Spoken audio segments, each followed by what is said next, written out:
జ్ఞానం శక్తి భవిష్యత్తు. ఇది ఏఎస్ డిజిటల్ బ్లాగ్స్. నమస్కారం. ఒక మంచి ప్రభుత్వ ఉద్యోగం కోసం చూస్తున్నారా? అయితే సిఎస్ఐఆర్ అంటే నేషనల్ మెటలర్జికల్ ల్యాబొరేటరీ నుంచి ఒక అద్భుతమైన అవకాశం వచ్చింది. అసలు ఈ ఉద్యోగం ఏంటి, దీనికి సంబంధించిన ప్రతి ఒక్క వివరంలోకి మనం లోతుగా వెళ్ళిపోదాం. సిఎస్ఐఆర్లో జాబ్ చేయడమనేవి చాలామందికి ఒక కల లాంటిది. ఇది మన దేశంలోనే అత్యంత ప్రతిష్టాత్మకమైన పరిశోధనా సంస్థల్లో ఒకటి. దీన్నే భారతదేశ ఆవిష్కరణల యంత్రం అని కూడా అంటారు. ఇప్పుడు ఇదే సంస్థ మల్టీటాస్కింగ్ స్టాఫ్ పోస్టుల భర్తీకి సిద్ధమైంది. అద్భుతమైన అవకాశం కదా. సరే, ఈ అవకాశం గురించి పూర్తిగా తెలుసుకోవాలంటే మనం 5 ముఖ్యమైన విషయాలు చూద్దాం. ఫస్ట్, అసలు ఈ జాబ్ ఏంటి? తర్వాత ఏ పోస్టులున్నాయి, జీతం ఎంతొస్తుంది? మూడోది, అర్హతలు, వయసులో ఏమైనా సడలింపులున్నాయా? నాల్గోది, ఎగ్జామ్ ఎలా ఉంటుంది? ఇంకా ఫైనల్గా ఆన్లైన్లో ఎలా అప్లై చెయ్యాలి? వీటన్నిటినీ ఒక్కొక్కటిగా ఇప్పుడు చూసేద్దాం. మొదటగా అసలు ఈ ఉద్యోగావకాశమేంటో చూద్దాం.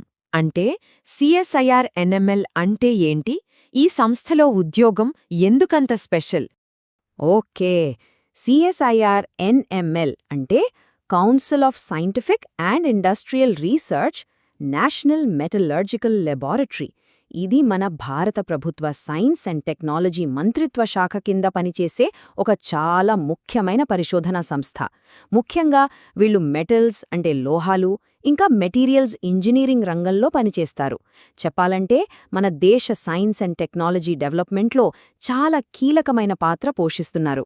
సరే, ఇక అందరూ చాలా ఆసక్తిగా ఎదురుచూసే విషయానికొచ్చేద్దాం. అదేంటంటే ఏ పోస్టులు ఖాళీగా ఉన్నాయి, జీతం ఎంతొస్తుంది, ఆ వివరాలన్నీ ఇప్పుడు చూసేద్దాం. ఈ నోటిఫికేషన్ ద్వారా మల్టీటాస్కింగ్ స్టాఫ్ కేటగిరీలో మొత్తం 22 పోస్టులను భర్తీ చేస్తున్నారు. ఇది గ్రూప్ సి నాన్ గెజెటెడ్ ఉద్యోగం. అంటే ఒక మంచి స్టేబుల్ గవర్నమెంట్ కెరియర్కు ఇదొక బెస్ట్ స్టార్టింగ్ పాయింట్ అని చెప్పొచ్చు. మొత్తం 22 పోస్టులున్నాయి కదా, వీటిని అర్హతలు బట్టి ఇలా విడదీశారు. చూడండి, ఇందులో ముఖ్యంగా మనం గమనించాల్సింది M01 కోడ్. దీని కింద ఏకంగా 14 పోస్టులున్నాయి. వీటికి కేవలం 10th క్లాస్ పాస్ అయితే చాలు.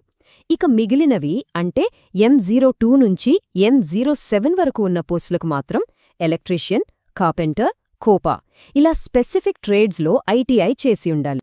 సరే, అసలు ఈ మల్టీటాస్కింగ్ స్టాఫ్ ఏం చేస్తారు?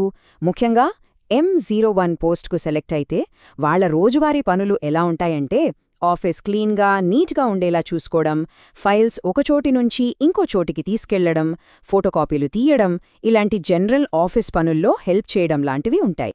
ఇక జీతం, ఇది నిజంగా చాలా బాగుంది. ఈ పోస్ట్కు సెలెక్ట్ అయితే స్టార్టింగ్లోనే అంటే ప్రారంభంలోనే నెలకి సుమారుగా 36,000 రూపాయల వరకు జీతం వస్తుంది. అదిరిపోయింది కదా. జీతం ఒక్కటే కాదు, ప్రభుత్వ ఉద్యోగం అంటే ఇంకా చాలా బెనిఫిట్స్ ఉంటాయి.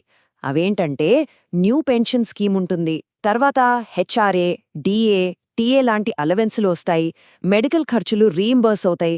అంతేకాదు కెరియర్లో ముందుకెళ్లడానికి మంచి అవకాశాలు కూడా ఉంటాయి. ఇవన్నీ ఈ ఉద్యోగాన్ని ఇంకా స్పెషల్గా మారుస్తాయి. రైట్, ఇక మూడో విభాగానికి వచ్చేద్దాం. అసలు ఈ ఉద్యోగానికి ఎవరు అర్హులు, ఏ చదువుండాలి, వయసు ఎంతుండాలి, ఆ వివరాలన్నీ ఇప్పుడు చూద్దాం.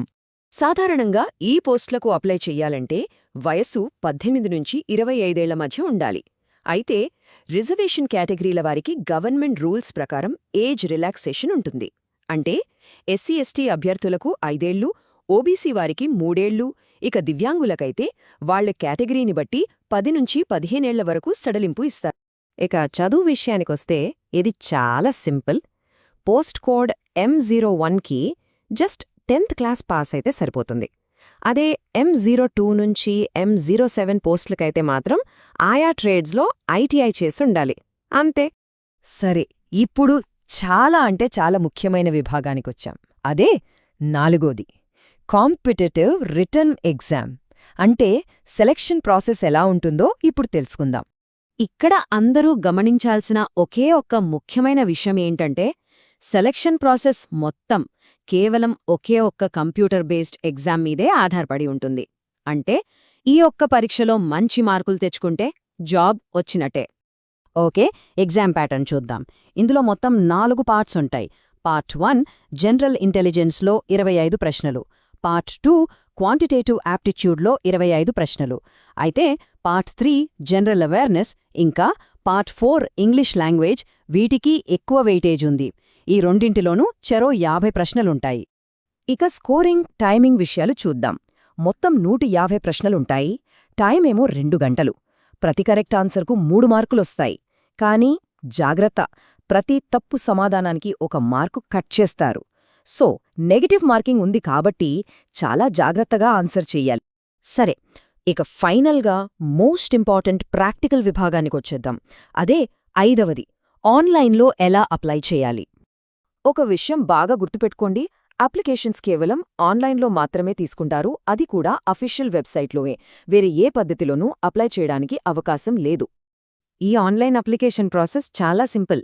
5 steps. First CSIR NML website open చేయాలి. తర్వాత అప్లికేషన్ ఫామ్ను జాగ్రత్తగా తప్పులు లేకుండా నింపాలి. మూడోది మీ ఫోటో, సంతకం ఇంకా అవసరమైన డాక్యుమెంట్స్ అప్లోడ్ చేయాలి. 4వ స్టెప్లో ఫీజు కట్టాలి. లాస్ట్కి ఫామ్ సబ్మిట్ చేసి ఒక కాపీని మీ దగ్గర సేవ్ చేసి పెట్టుకోండి. ఇక ఫీజు విషయంలో ఒక గుడ్ న్యూస్ ఉంది. ఎవరైతే SC, ST, PWD మహిళా అభ్యర్థులు ఉన్నారో వాళ్లు ఫీజు కట్టక్కర్లేదు. అలాగే ఆల్రెడీ CSIRలో పనిచేస్తున్న ఉద్యోగులు, ఎక్స్ సర్వీస్మెన్ అభ్యర్థులకు కూడా ఫీజు లేదు. అప్లై చేసే ముందు ఈ డాక్యుమెంట్స్ అన్నింటినీ స్కాన్ చేసి రెడీగా పెట్టుకోండి. అంటే మీ 10th certificate, ITI certificate, photo, సంతకం, కేటగిరీ సర్టిఫికేట్ ఇవన్నీ. ఇలా చేయడం వల్ల మీ అప్లికేషన్ ప్రాసెస్ చాలా ఫాస్ట్గా, ఎలాంటి తప్పులు లేకుండా అయిపోతుంది. ఈ డేట్స్ చాలా ముఖ్యం, తప్పకుండా నోట్ చేసుకోండి. ఆన్లైన్ అప్లికేషన్స్ January 5, 2026న స్టార్ట్ అవుతాయి. ఇక లాస్ట్ డేట్ February 6, 2026 సాయంత్రం 5 గంటలు. లాస్ట్ మినిట్ వరకు వెయిట్ చేయకుండా ముందే అప్లై చేసేయడం చాలా మంచిది. సో గవర్నమెంట్ సెక్టర్లో ఒక మంచి స్టేబుల్ కెరియర్ కావాలనుకునే వాళ్లందరికీ ఇది నిజంగా ఒక గోల్డెన్ ఆపర్చునిటీ. మరి ఈ అద్భుతమైన కెరియర్లో మొదటి అడుగు వేయడానికి సిద్ధంగా ఉన్నారా?